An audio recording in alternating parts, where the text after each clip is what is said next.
গ্রামের মানুষ পর্যন্ত সংবিধান নিয়ে কথা বলছে।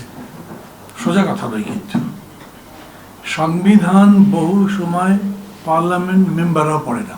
গতকাল আইন উপদেষ্টা বলেছেন যে এইগুলো নিয়ে রাজনৈতিক দলগুলোর সাথে এই মাসে কথা শুরু হবে।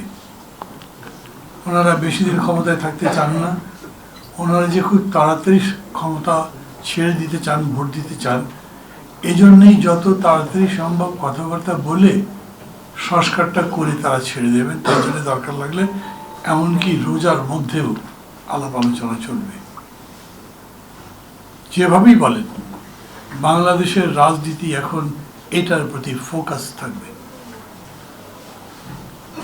সংস্কারের আলোচনা শুরু হলো, মনে করেন কনস্টিটিউশনাল অথবা প্রশাসনিক অথবা নির্বাচন সংক্রান্ত যে 6টা কমিশন রয়েছে তাদের আলোচনা এক এক করে হবে। এরপরে বাকি 9টারও হবে। কি করতে হবে? ডক্টর ইউনূস বলছেন আমি কোনো সংস্কার চাপিয়ে দেবো না, যেটা সবাই অ্যাগ্রি করবে, অর্থাৎ জাতীয় ঐক্যমত্য যেটা হবে সেটা সংস্কার হবে। তাতে কোনো সমস্যা নেই, সবাই যদি মেনে নেয় তাহলে করতে পারবো না কেন? কনস্টিটিউশন বলেন বা দেশের শাসন বলেন, গণতন্ত্র যদি বলেন, তাহলে সেটা তো জনগণের ইচ্ছার উপরেই হবে, জনগণের সম্মতিতেই হবে।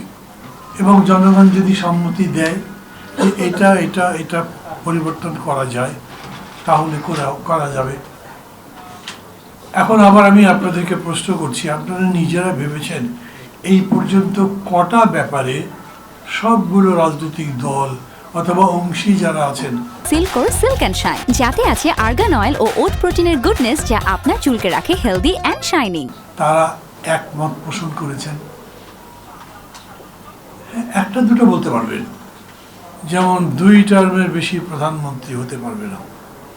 তাও আবার সেটার মধ্যে কথা আছে, 2 টার্ম মানে কনজিকিউটিভ বলা হয়নি।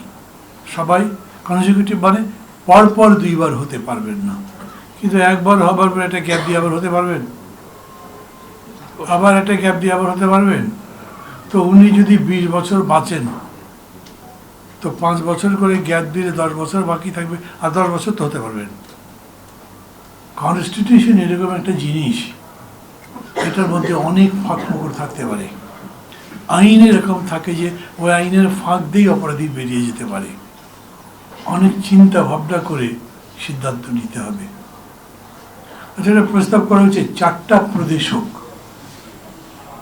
ঠিক আছে প্রস্তাব?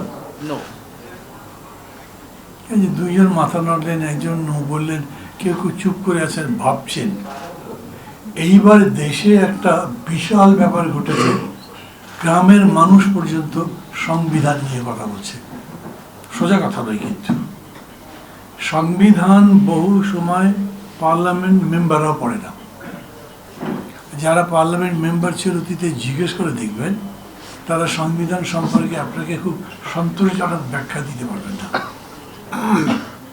দেশ তো সংবিধান দিয়েই চলে। সেই সংবিধান যাতে জনগণ বুঝতে পারে এই রকম ভাষায় বলবার মতো লোক কটা আছে?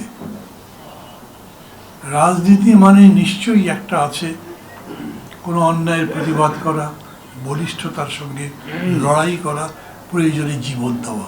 বিশাল ব্যাপার, আমরা সেগুলোকে খুবই অনার করি। যারা মারা যান তাদেরকে শহীদের মর্যাদা দিই এবং যতভাবে সম্ভব তাদেরকে জনগণের সামনে নিয়ে যাই। কিন্তু সাথে সাথে এটাও বলেন, যদি দেশটা গঠন করতে না পারেন তাহলে জীবন দিয়ে হবে কি? জীবন দান তো বৃথা হয়ে যাবে। অনেকেই জীবন দেবার পরে দেখা গেল থোড় বড়ি খাড়া বড়ি তোর, যা ছিল তাই আছে। তো এই জীবনগুলো ব্যর্থতার মধ্যে চলে গেল না? অতএব এই পরিবর্তনটা আনতে গেলে, যদি রাষ্ট্রকে বশযোগ্য করতে চান, জীবনকে সুন্দর করতে চান, উপভোগ্য করতে চান, যদি মনে করেন এরকম একটা জীবন একটা দেশে থাকবো ভালো লাগবে, এরকম না চাকরি পাই না, শিক্ষিত যুবক তাই ইউরোপে একটা চাকরি পাওয়া যায়, যদি যায় তা আবার ভিসা পায় না, জাহাজের টিকিট নেই, অত টাকা নেই, নৌকায় করে ভূমধ্যসাগর পাড়ি দিতে যায় এবং ডুবে ডুবে মারা যায়। কত সেম অন দ্য নেশন যে এরকম করে শিক্ষিত লোক ভূমধ্যসাগরে ডুবে মারা যায়। আমাদের না সরকারে করে বিকার হয়, না আমাদের নিজেদের মধ্যে খুব বেশি দুঃখ বোধ হয়। একবার দুঃখ করি, কিছুদিন চলে, তারপর ভুলে যাই সব। এগুলি তো স্বাভাবিক আমাদের জন্যে, কারণ আমরা চাকরি পাই না, কারণ আমাদের অনেকে না খেয়ে থাকে, আমাদের গরিব মানুষের পরনের কাপড় নেই, আমাদের সাধারণ মানুষ রাস্তা দিয়ে চলতে পারে না, প্রতিদিন দুর্ঘটনায় মারা যায়। এটা একটা দেশটাকে বলেন